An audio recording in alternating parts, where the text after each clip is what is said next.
नमस्कार। आज हम पढ़ेंगे सांख्यिकी क्या है। What is statistics. सांख्यिकी के पिता कौन हैं? Father of statistics. एक वचन के रूप में सांख्यिकी, statistics in a singular form, और बहुवचन के रूप में सांख्यिकी, statistics in a plural sense. तो अब शुरू करते हैं। सबसे पहले सांख्यिकी क्या है? What is statistics.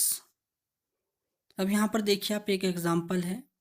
11वीं कक्षा में कुल 100 छात्र हैं, जिनमें से 30 छात्र साइंस, 25 छात्र कॉमर्स और 45 छात्र आर्ट्स पढ़ रहे हैं।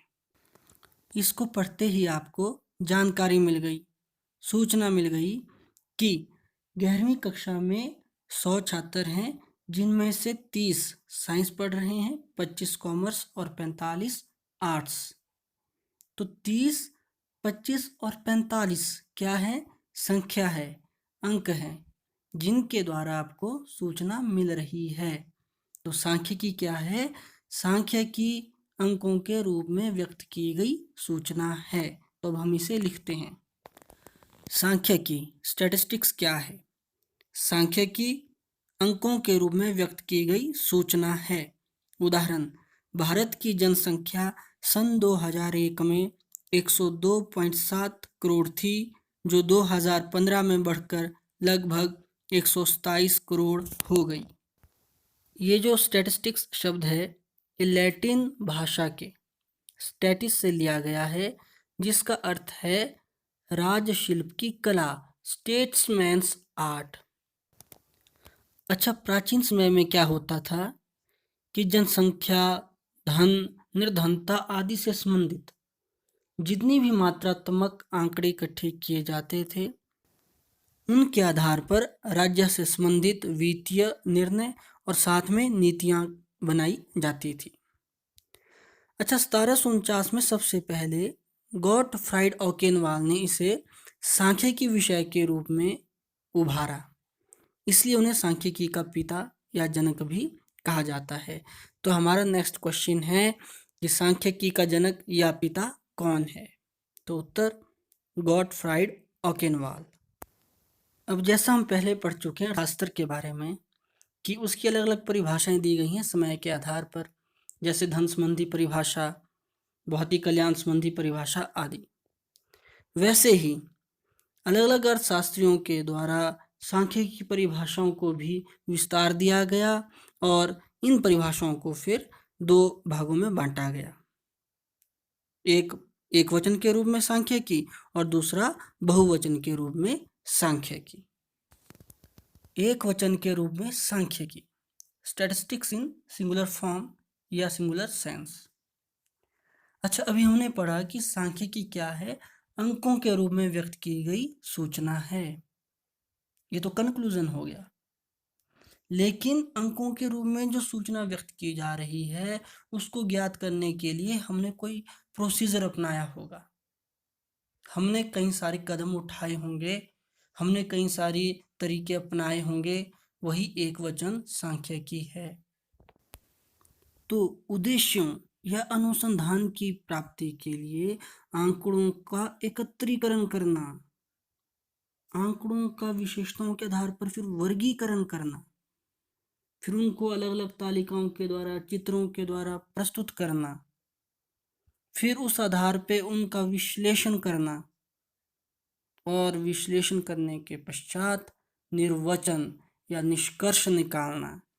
ये वो विधियां हैं जिनके द्वारा फिर हम सूचना प्राप्त करते हैं। तो इन्हीं विधियों को हम एक वचन सांख्यिकी कहते हैं। तो एक वचन सांख्यिकी से क्या अभिप्राय है? इसका आंसर इस तरह लिखेंगे।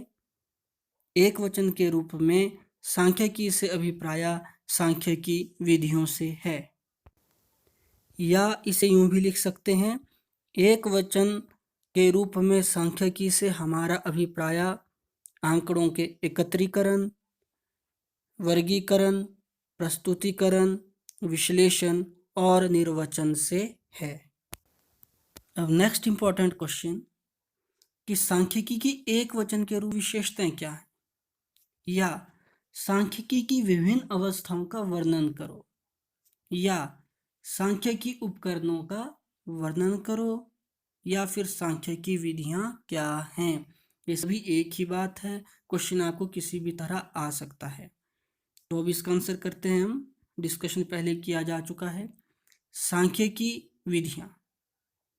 नंबर 1, आंकड़ों का एकत्रीकरण, कलेक्शन ऑफ डाटा। सांख्यिकी की इस विधि के अंतर्गत अनुसंधान से संबंधित आंकड़े एकत्रित किए जाते हैं। आंकड़े सांख्यिकी जांच में रीढ़ की हड्डी की तरह माने जाते हैं। नंबर 2, आंकड़ों का वर्गीकरण या व्यवस्थितीकरण, ऑर्गेनाइजेशन ऑफ डाटा। सांख्यिकी की इस विधि द्वारा प्राप्त आंकड़ों का उनकी विशेषताओं के आधार पर वर्गीकरण या व्यवस्थितीकरण किया जाता है। नंबर 3, आंकड़ों का प्रस्तुतीकरण, प्रेजेंटेशन ऑफ डाटा। आंकड़ों का वर्गीकरण के पश्चात इस विधि द्वारा आंकड़ों का तालिकाओं के माध्यम से या चित्रों द्वारा प्रस्तुतीकरण किया जाता है। इस विधि द्वारा आंकड़ों को आसानी से समझा जा सकता है। आंकड़ों का विश्लेषण, एनालिसिस ऑफ डाटा। इस विधि का उद्देश्य आंकड़ों को इस प्रकार तैयार करना है ताकि उचित निष्कर्ष निकाले जा सकें। ऐसे विश्लेषण में केंद्रीय प्रवृत्ति के माप, अपकिरण आदि का प्रयोग किया जाता है। 5वां पॉइंट, लास्ट पॉइंट, आंकड़ों का निर्वचन, इंटरप्रिटेशन ऑफ डाटा। सांख्यिकी की इस अंतिम विधि द्वारा व्याख्या करके निष्कर्ष तक पहुंचा जाता है। इसमें दक्षता तथा अनुभव की आवश्यकता होती है। यहाँ एक बात और समझ में आई कि सांख्यिकी का प्रयोग दक्ष और अनुभवी व्यक्ति ही कर सकते हैं, अन्यथा हमारे निष्कर्ष गलत भी आ सकते हैं। अब नेक्स्ट और आज का लास्ट क्वेश्चन है हमारा, बहुवचन के रूप में सांख्यिकी का क्या अर्थ है। तो इसका आंसर है, बहुवचन के रूप में सांख्यिकी का अर्थ है तथ्यों का मात्रात्मक विवरण, या फिर अंकों के रूप में व्यक्त की गई सूचना, जो पहले हम परिभाषा में कर चुके हैं। इसके साथ हमारे आज के क्वेश्चन कंप्लीट होते हैं। फिर मिलते हैं नए क्वेश्चंस के साथ, तब तक बाय।